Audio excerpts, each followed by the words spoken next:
compartilhar uma palavra nessa manhã, aproveitando que nós trabalhamos.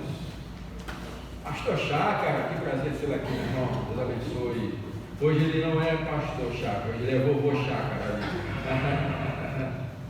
Deus abençoe, Deus abençoe a Ana, também conosco aqui. Queridos, nós já trabalhamos no livro de Ruth, na Escola da Palavra. Quando preparava a lição, o Senhor me incomodou para que nós trabalhássemos essa mensagem hoje aqui. O plano inicial não seria esse. O plano inicial seria iniciar uma série de mensagens na carta de Paulo aos Tessalonicenses, mas o Senhor falou ao meu coração, e eu sempre costumo dizer que o Espírito precisa ter voz no púlpito, não só o pastor. Porque às vezes a gente, como pastor, fala o planejamento do ano todo e gesta a agenda todinha da igreja do ano todo, e aí às vezes o Espírito precisa falar algo diferente, como o Bart, né, falou. Precisamos ter a Bíblia numa das mãos e o jornal em outra, para que a nossa mensagem seja sempre atual. E nós estamos vivendo uma época de incertezas. Eu lido com números, e essa semana os números foram uma loucura. E as mentes das pessoas também estão uma loucura. Cada um pensando de um jeito, cada um tratando de uma forma, cada um lidando com aquela situação de uma determinada maneira. E eu fui intimado a falar com a igreja hoje, por Deus, que nós precisamos continuar acreditando na providência de Deus. Que nem sempre os caminhos que nós iremos caminhar serão os nossos caminhos. Nem sempre são os caminhos que nós sonhamos. Nem sempre são os caminhos que até mesmo nós gostaríamos de tê-los escolhidos. Mas se for o caminho que o Senhor colocou para que pudéssemos caminhar, nós precisamos caminhar crendo na provisão de Deus. Mas também precisamos entender que há uma relação muito próxima entre semeadura e providência. E esse é o título da mensagem de hoje: Semeadura e Providência no livro de Ruth. E o texto base de hoje está em Ruth, no capítulo de número 2. Ruth, no capítulo de número 2. Abre a tua Bíblia, mas nós temos também aqui no slide para você. Nós temos também aqui para nós lermos juntos na versão Almeida, revista e atualizada. Vamos lá então, capítulo 2 de Ruth, no versículo 10. Diz assim: então ela, inclinando-se, rosto em terra, lhe disse: como é que me favoreces e fazes caso de mim, sendo eu estrangeira? Respondeu Boaz e lhe disse: bem me contaram tudo quanto fizeste a tua sogra, depois da morte de teu marido, e como deixaste a teu pai e a tua mãe, e a terra onde nasceste, e vieste para um povo que dantes não conhecia. Diga assim comigo: dantes não conhecia. O versículo 12 diz assim: vamos ler juntos? O Senhor retribua o teu feito, e seja cumprida a tua recompensa do Senhor, Deus Israel, sobre cujas asas vieste buscar refúgio. Só essa parte final, vamos ler mais uma vez: sobre cujas asas vieste buscar refúgio. Feche os olhos, Pai, fala conosco por meio da tua palavra. Que não seja eu a falar, mas que seja o Senhor. Que não seja impedimento, mas que seja instrumento nas tuas poderosas mãos, em nome de Jesus. Amém. Queridos, quando nós estudamos aqui o livro de Ruth, nós percebemos que o livro de Ruth começa com um cenário de tragédia. Afinal, nós fomos lembrados aqui na Escola da Palavra de hoje que o personagem ali do capítulo 1, os primeiros versículos, é um homem chamado Elimeleque, um morador da região da Judéia, ali de Judá, mais precisamente habitante da cidade de Belém. E nós somos lembrados do significado de Belém. Belém significa casa do pão. E nesse momento, no período ali do livro dos Juízes, nós fomos também lembrados que havia fome ali naquela terra. Ou seja, o lugar que era chamado de casa do pão, o lugar em que emanava neste momento havia fome, porque Deus estava exercendo juízo sobre aquela terra. Elimeleque e sua família tinham duas saídas: ou permaneciam em Belém ou fugiam. E eles decidiram então fugir para Moabe, para as campinas de Moabe. Nós aprendemos aqui que eles percorreram cerca de 80 quilômetros e saíram então de Belém, na Judéia, para as campinas de Moabe, para buscarem uma resposta. No entanto, a única resposta que eles encontraram ali não foi a fartura para a fome, mas foi a morte para a sua família. Elimeleque morreu, os seus 2 filhos também morreram, e a história começa então em uma tragédia, a tragédia da viuvez. 3 mulheres abandonadas, 3 mulheres enlutadas, 3 mulheres que precisavam da ajuda de Deus. No entanto, quando nós começamos a debulhar a história de Ruth, nós somos lembrados do primeiro passo seguinte: que Deus é capaz de transformar a tragédia de um passado doloroso para abrir as portas de um futuro glorioso. Esse é o teu Deus, esse é o Deus de Ruth, e é esse o teu Deus também. Vamos ler juntos isso? Deus é capaz de transformar a tragédia do passado doloroso para abrir as portas de um futuro glorioso. Eu não sei como você está hoje, eu não sei como é a tua vida, como foi o teu passado, eu só sei que Deus pode mudar o cenário da tua história. Eu sei que o Deus de Ruth é o Deus que eu prego, o Deus que muda cenários, o Deus que trabalha na providência, o Deus que cuida de nós. Muitas vezes não nos livra da prova, mas nos sustenta e nos direciona durante a prova, durante a doença, durante o luto. Deus está conosco. O fato é que nós precisamos voltar a acreditar que há um futuro glorioso ao lado de Jesus, independentemente da situação atual da política, independentemente da situação econômica, independente da situação familiar, independentemente da saúde, em toda e qualquer circunstância, Deus está comigo, e se Deus está comigo, eu terei dias melhores. Você crê no Deus da providência? Diga assim: eu creio, pastor. Mais uma vez, eu creio, pastor.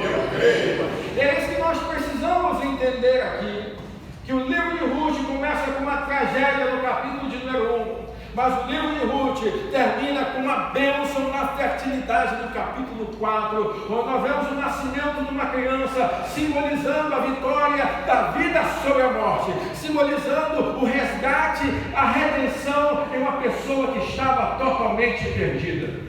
Isso vem falar para mim e para você que eu não devo olhar para o cenário que eu estou, eu não devo sequer olhar para as minhas qualidades, porque não será pelo meu mérito, será apesar de mim, pela graça e misericórdia do Deus que cuida da minha história, o Senhor Jesus a quem nós servimos.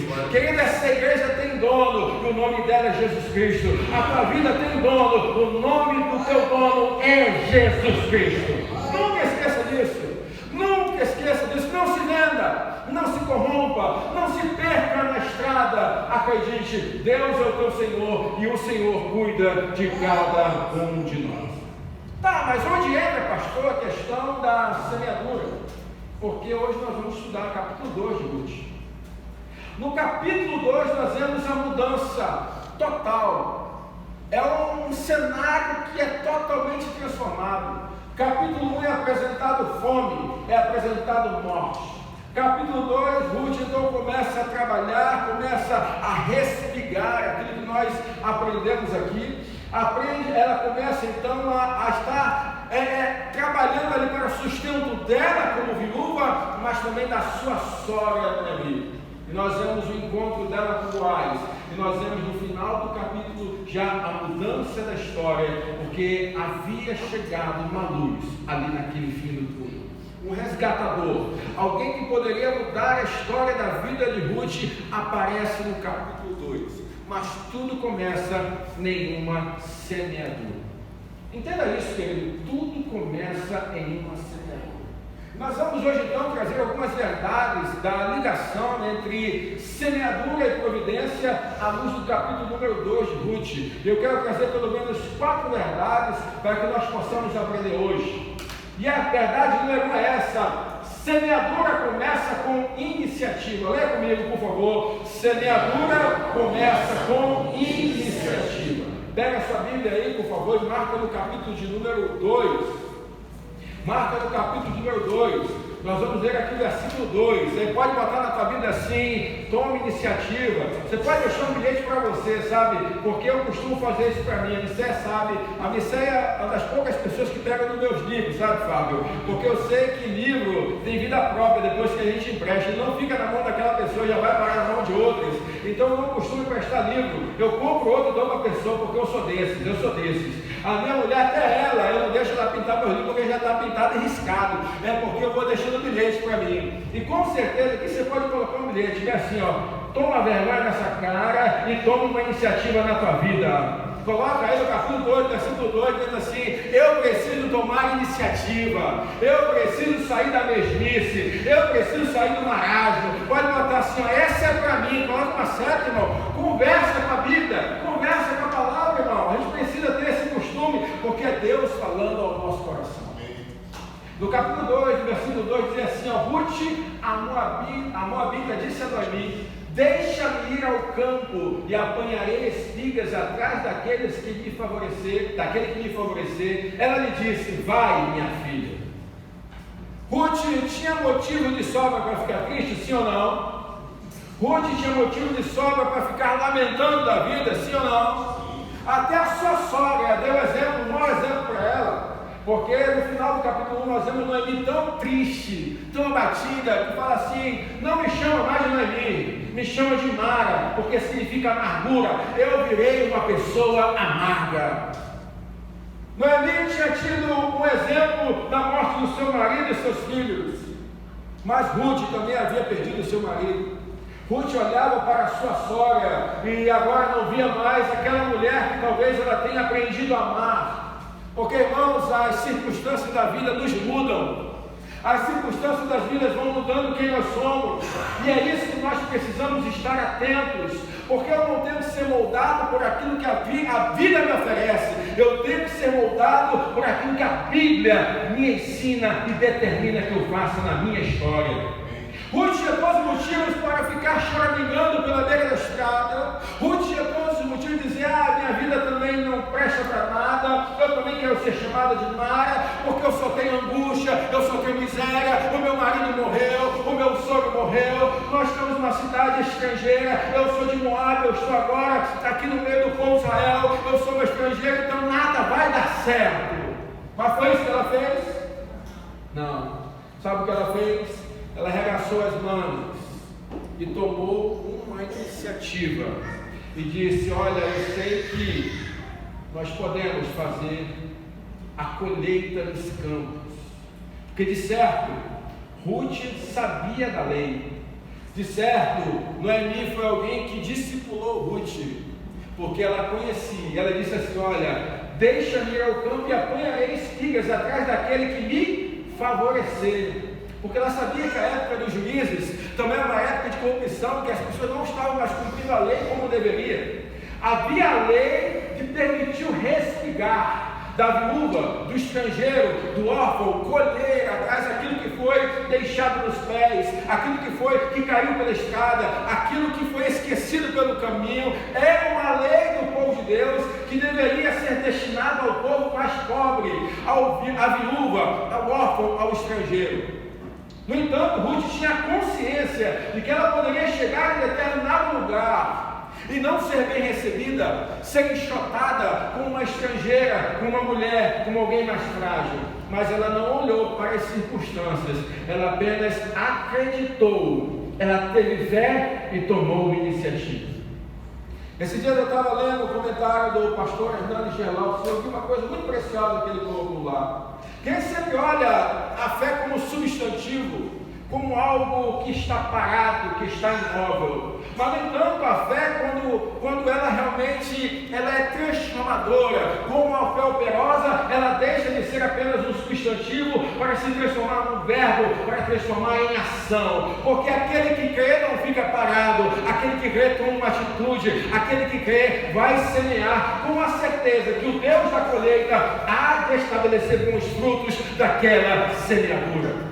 Então, algo que eu quero que você guarde na tua cabeça: se você está pensando em fazer algo que pode mudar a tua trajetória, se Deus já colocou no teu coração algo para mudar essa situação na qual você está passando, está inserido, Deus está te chamando hoje aqui e dizendo: está na hora de começar, está na hora de sair do papel. Sabe aquele plano que só está no papel? 500 anos de Brasil e 500 anos você tem isso no papel e que não sai do papel. Está na hora de você tirar do papel aquele plano que Deus colocou no teu coração. Eu tinha um amigo que ele falava a vida toda que o sonho dele era ser missionário. Meu sonho é ser missionário. Aposentado, e aí o que falta? Velho, o que falta? Filho criado, o que falta? E aí, até hoje ele fala: meu sonho é ser missionário. O que está faltando, irmão? Vai ser missionário em nome de Jesus, se for isso que Deus colocou no teu coração. Talvez teu sonho seja fazer uma nova faculdade, talvez seu sonho seja cursar uma teologia, talvez seu sonho seja se entregar de uma maneira diferente na vida espiritual, talvez teu sonho seja esse ano, enfim, glória a Deus, lê a Bíblia uma vez de capa a capa. Glória a Deus, eu vou ficar muito feliz se você fizer isso. E se for a primeira vez, então, porque, irmão, todo ano alguém chega comigo e diz: pastor, pela primeira vez eu consegui ler a minha Bíblia de capa a capa. Eu levanto meus olhos e céu de glória a Deus, menos um que está ali no berço do desconhecimento, da preguiça e do marasmo. Glória damos ao nome do Senhor.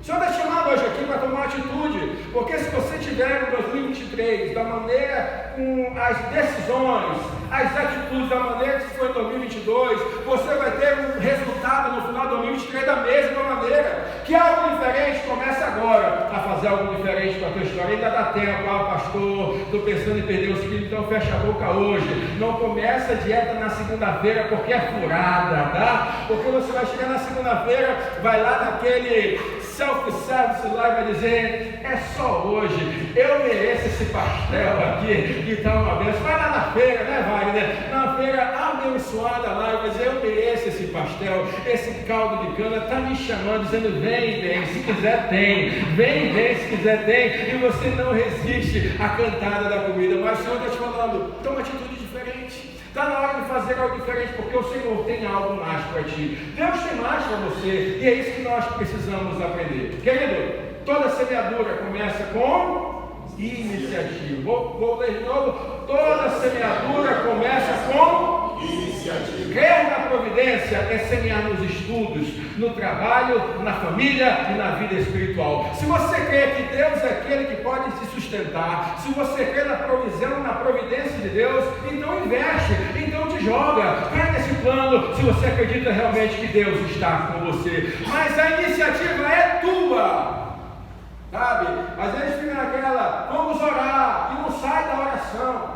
Lembra daquele episódio quando Moisés estava diante do mar vermelho e orou ao Senhor? Moisés, agora não é para orar, diga ao povo que marche, agora é hora de agir. O Senhor está dizendo: quer uma igreja diferente? Seja essa igreja que você tanto espera ser diferente. Você quer um trabalho diferente? Comece a ser no seu trabalho aquele que você quer que seja diferente. Tome iniciativa, Deus é contigo. Assim como Ruth não olhou para as adversidades e para o cenário. Não use desculpas.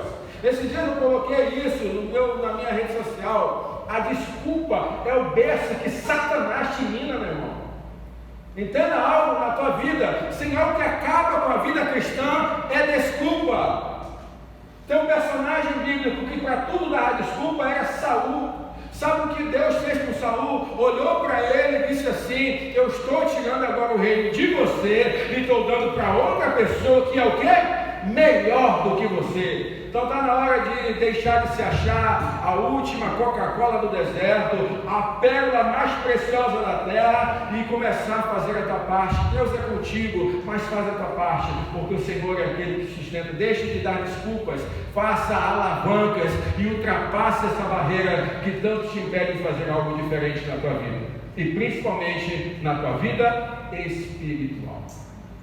Segunda coisa que aprendemos com Ruth aqui, queridos, é que onde vemos coincidência, há providência. Vamos ler de novo? Onde vemos coincidência, há providência. No capítulo 2 ainda de Ruth, no versículo 11, um versículo muito interessante. Versículo 11, vamos lá. Cadê? Para mim, volta aqui. 2, verso 11, deixa eu pegar aqui na minha Bíblia, eu acho que eu botei a referência errada ali. É o 2, verso 3 mesmo, é 3 mesmo, tá certo. 2, verso 3. Ela se foi, chegou ao campo e apanhava após os segadores. Por casualidade, olha só, como é que está na tua Bíblia? Por casualidade, coincidentemente, por acaso entrou na parte que pertencia a Boaz, o qual era da família de Elimeleque. Olha só que coisa interessante, olha só o tanto de coisa que acontece. Ruth decide tomar uma atitude, ir ao campo para respigar, para pegar as espigas, para ela e para a sua sogra. Ela chega lá e vai para o pedaço de terra que pertencia a Boaz, mas não só isso, ela poderia ter ido lá na propriedade de Boaz e ter saído da propriedade de Boaz, mas o que acontece lá? Boaz também chega no momento e encontra Ruth. Olha só as coisas acontecendo, irmãos, entenda algo, tá? Quando estamos no centro da vontade de Deus, as coisas vão acontecendo naturalmente. E tem algo que é importante, vai ter paz no teu coração.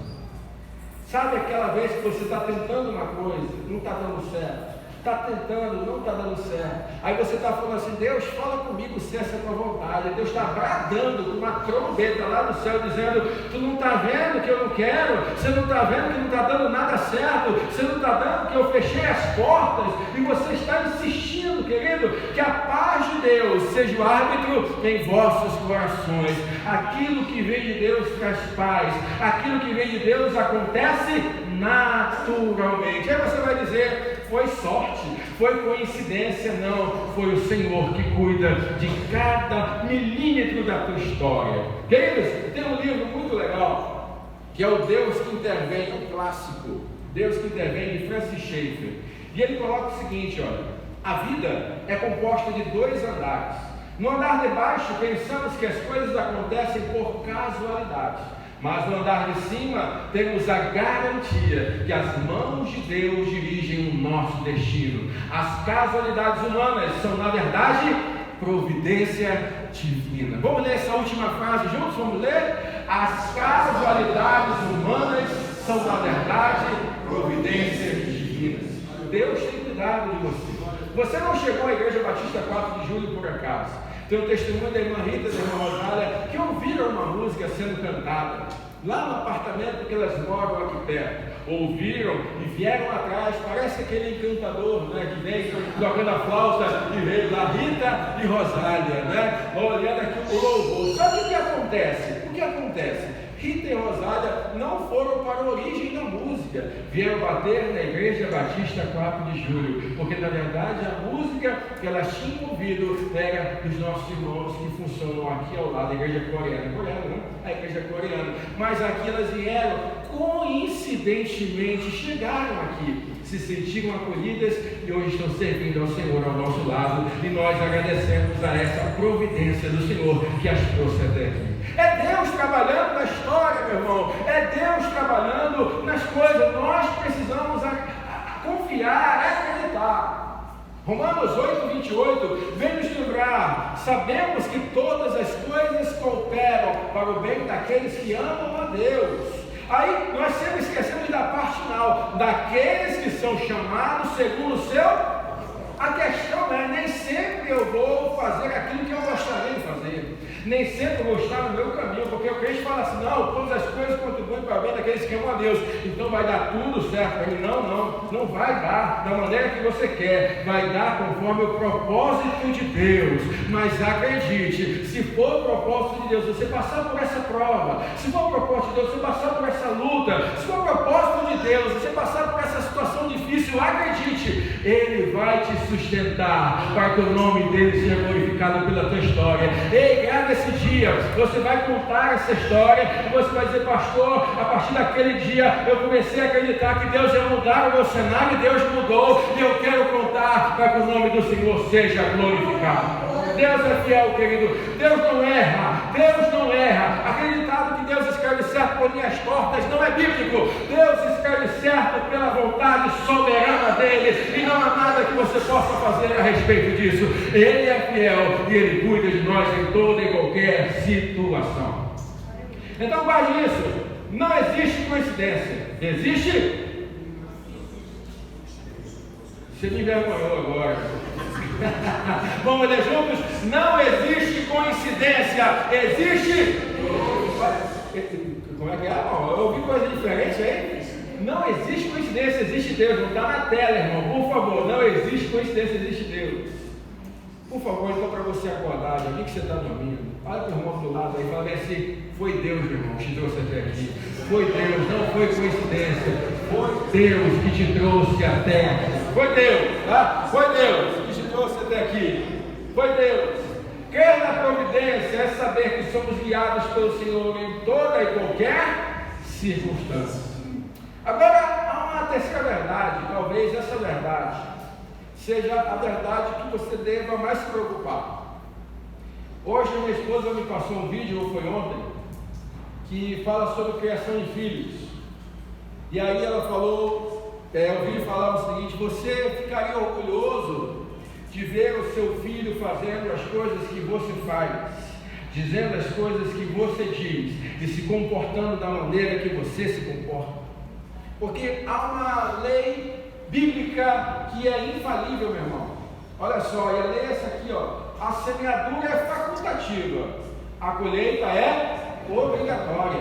A semeadura é facultativa, a colheita é obrigatória. Se tem algo que Deus não deixa se enganar, é justamente isso, né? Não deixa que nós sejamos enganados, é que de Deus não se zomba. Aquilo que o homem semear, com certeza ele ceifará, ele colherá. Nós precisamos entender isso. Quando Ruth teve a oportunidade de fazer uma semeadura, e você lembra da história, Noemi chegou com as suas duas noras. Noemi chegou com as suas duas noras e falou bem assim: ei, vocês podem seguir a vida de vocês, vocês podem tomar conta da vida de vocês, me deixa aqui, vão lá, casem de novo, vão lá para a terra, constituam família. O que é que Ruth decidiu fazer? Diga para mim, o que é que Ruth decidiu fazer? Continuar com Noemi, investir em Noemi, semear em Noemi. Ela semeou generosidade e amor. Ela semeou generosidade e amor. Só que o Senhor é fiel. E aí lá no capítulo 2, no versículo 11, Boaz a encontra e fala: respondeu Boaz, ele disse: nem me contaram tudo quanto fizeste a tua sogra, depois da morte de teu marido, e como deixaste a teu pai e a tua mãe e a terra onde nasceste, vieste para um povo que antes não conhecias. Pois o Senhor retribua a você o que você tem feito, que seja ricamente recompensada pelo Senhor, o Deus de Israel, sob cujas asas você veio buscar refúgio. Uma verdade que eu quero que você entenda e aprenda hoje. Coloquei até a minha foto para você não esquecer. Você nunca será tão pobre que não poderá semear na vida de outras pessoas. Essa é uma verdade absoluta na vida do crente.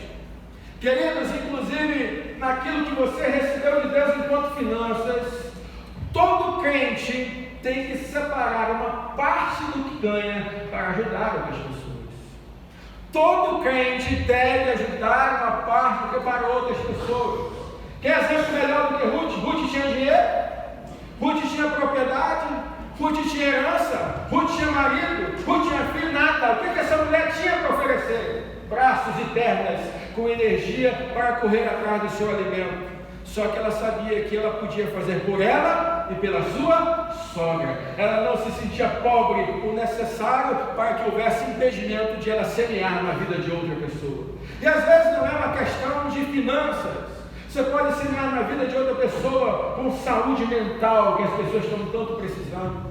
Sabe, pessoas que são desesperadas, você pode levar a esperança. Você pode orar por alguém, você pode dar um abraço a alguém, você pode ser gentil com alguém em uma época que as pessoas não se respeitam mais. Você pode mudar a história da tua família, trazendo bem para este mundo que está totalmente envolvido em corrupção, mas a tua casa não. A tua casa pertence a Jesus e lá será diferente. Vocês semearão no mundo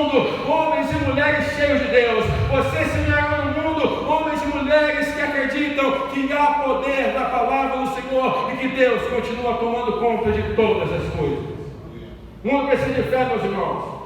Nós precisamos lembrar aquela verdade, aquela máxima que você vai ler comigo agora. Bênção que é bênção, só é bênção quando abençoa o outro. E você não foi chamado para ser acumulador de bênção, meu irmão. Em nome de Jesus, se desapega, irmão. Quanto mais a gente desapega de bênção, irmão, mais vem bênção para nós. Essa é uma verdade, irmão. É uma verdade bíblica e que nós precisamos voltar a acreditar nela. Olha o que diz Gálatas, capítulo 6, versículo 7. Não se deixe enganar. De Deus não se zomba, pois o que o homem semear, isso também colherá. Versículo 8. Porque o que semeia para a sua própria carne, da carne colherá corrupção, mas o que semeia para o Espírito, do Espírito colherá vida eterna. Lembra lá de Oséias? O povo está semeando vento, vai colher o quê? Tempestade. O que você tem semeado na tua família? O que você tem semeado na tua vida espiritual? O que você tem semeado na tua igreja? O que você tem semeado no teu relacionamento familiar, com o teu marido, com a tua esposa, com os teus filhos? O que você tem semeado? Depois não se surpreende em ter uma colheita necessária, porque a colheita vai chegar. No entanto, não faz esperando nada em troca. Porque às vezes o crente vai dizer: ah, pastor, agora já sei, quero ter uma vida abençoada, então vou ajudar todo mundo. Passou alguém, está alguém caindo, eu já estou parando. Está alguém pensando: não, deixa que eu pago, porque eu quero ser abençoado. Querido, crente tem que entender também uma coisa: que a nossa vida não se acaba aqui na terra. A lei da semeadura, ela é fiel, existe. Deus vai nos recompensar, mas não necessariamente aqui. Nós vamos colher de tudo na eternidade, ao lado do Senhor Jesus Cristo. Não espere uma vida fácil, mas espere uma colheita necessária na tua história. E às vezes nós somos tão contaminados pelo mundo que a gente acaba trazendo a pauta do mundo e a verdade do mundo para a nossa verdade. Quantas pessoas já falaram assim: eu já fiz muito, pastor, hoje eu não faço mais. Já liguei muito, hoje eu não ligo mais. Pois eu desisti, eu ainda falo assim: sou que nem Pilatos, pastor, lavei com as minhas mãos. É assim ou não? Você já ouviu assim ou não? É isso que a tua Bíblia diz para você fazer? Olha Gálatas ainda 6, no versículo 9: e não nos cansemos de fazer o bem. Vou repetir: não nos cansemos de fazer o bem. Eu vou ler mais vezes: e não nos cansemos de fazer o bem. Ah, pastor, estão sendo ignorante, seja gentil. Estão sendo mesquinho, seja generoso. Estão sendo mal educado, seja educado. Estão dizendo, falando mal de mim, fale bem para outras pessoas. Faça diferente, porque você é filho de Deus. Você não é todo mundo, você é servo de Deus. Pois no próprio tempo colheremos, e não, se não desanimarmos. Versículo 10: portanto, enquanto temos oportunidade, façamos o bem a todos, vírgula, especialmente aos da família da... Outra coisa preciosa, irmãos, devido ao seminário, a gente acaba circulando em muita igreja, conhecendo muita gente. E uma coisa que eu tenho visto que às vezes eu fico sem entender: igrejas envolvidas até a cabeça com ação social fora da igreja, e tem crente passando fome dentro da igreja, crente passando necessidade dentro da igreja, gente que não fala dentro da igreja, mas quer falar com todo mundo na rua. Ei, olha o que a tua Bíblia fala: portanto, enquanto temos oportunidade, façamos o bem a todos, especialmente aos da família da fé. Crente tem prioridade nos seus recursos, entenda isso. Crente tem prioridade na sua generosidade.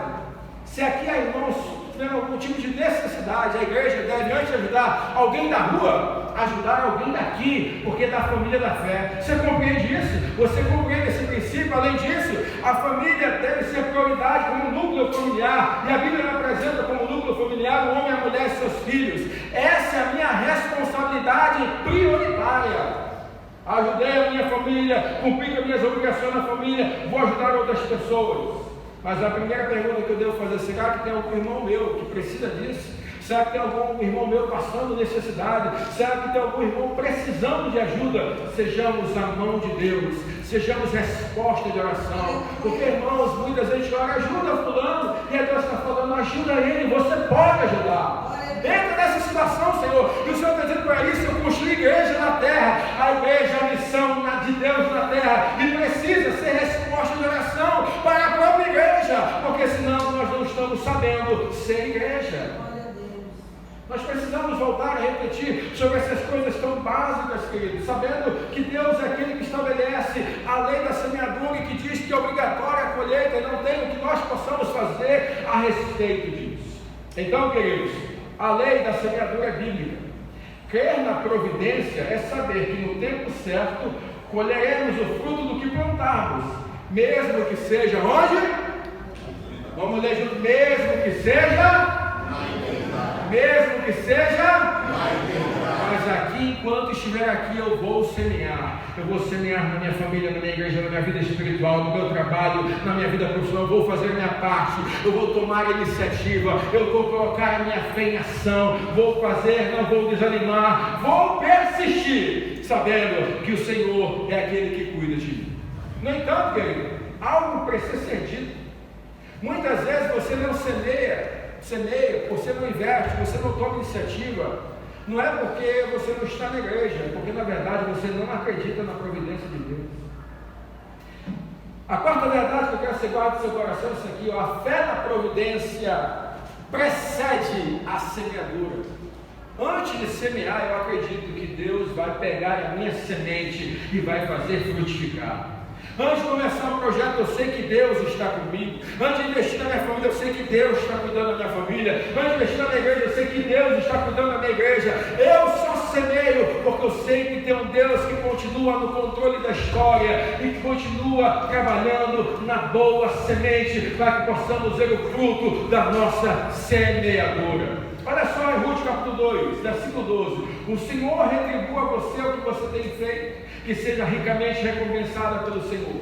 E aí olha, a chave está aqui: o Deus de Israel, sob cujas asas você veio buscar refúgio. Por que que Ruth estava semeando em Belém? Porque ela confiou no Senhor, o Deus de Belém. Por que que ela estava nos campos ali? Porque ela acreditava na lei e acreditava no Senhor que havia de a sustentar. Porque ela não abandonou Ruth? Porque ela sabia que Deus iria tomar conta delas. Ela sabia, tinha convicção absoluta que esse Deus estava a cobrindo, estava amparando em todos os momentos da sua vida. Meu irmão, tem uma coisa que a gente precisa voltar, é praticar a oração dos salmos. Praticar a oração dos salmos. Por exemplo, quando eu era menino, a gente era forçado a decorar as coisas. E quem nunca decorou, por exemplo, Salmo 91? Que fala bem assim no versículo 1: aquele que habita no esconderijo do Altíssimo, a sombra do Onipotente, o quê? A sombra do Onipotente, o quê? Então, se eu creio no meu Deus, se eu habito na presença do meu Deus, o que me resta agora? É o quê? Descansar no Senhor. O Senhor está cuidando da tua casa, o Senhor está cuidando do teu trabalho, o Senhor está cuidando da economia do Brasil, irmão. Tem gente perdendo a paz por causa de política. Deus está no controle de todas as coisas. Ele tem um cetro em sua mão e governa as nações com poder, glória e majestade. E Ele não se ausentou do seu trono. Ele não se ausentou do seu trono. Acredite no Deus que comanda a história. Acredite e faça a sua parte. Semeie, semeie, semeie, semeie. E a última coisa que eu quero que você guarde é essa: Deus jamais desampara aqueles que nele esperam. Leia comigo agora, por favor. A melhor decisão, leia comigo, a melhor decisão que você pode tomar é a de confiar e buscar refúgio no Senhor. E você possa olhar para o exemplo de Ruth, que não tinha esperanças e que foi buscar esperança em Deus, na sua fé. Ela tomou iniciativa, ela semeou e ela colheu. Acredite, há um Deus que nos resgatou, há um Deus grande, louvor, há um Deus grande que cuida de nós. Há um Deus que continua no controle da história. Há um Deus que continua trabalhando em nossas vidas. Há um Deus que continua vendo os teus sonhos, os teus projetos. Há um Deus que continua confortando o teu coração. Há um Deus que continua dizendo: vai, filho, toma uma atitude, eu sou contigo. Vai, filho, vai, começa esse projeto, eu sou contigo. Vai, filho, não desiste da tua família, eu sou contigo. Vai, filho, não desiste da tua igreja, eu sou contigo. Vai, filho, não desiste do teu trabalho, eu sou contigo. Vai, filho, não desiste do teu casamento, eu sou contigo. Vai, filho, não desiste desse sonho. Continua sonhando os sonhos que Deus te deu. Continua semeando. No tempo certo haverá colheita. No tempo certo Deus estará mostrando quão grande Ele é na tua história e na tua vida. Fica de pé em nome de Jesus. Fica de pé em nome. Não há nada melhor que você possa fazer do que hoje tomar uma decisão de acreditar. Porque antes de semear, nós precisamos acreditar. Você não vai ter força para tomar iniciativa se você não estiver crendo que Deus pode fazer. Deus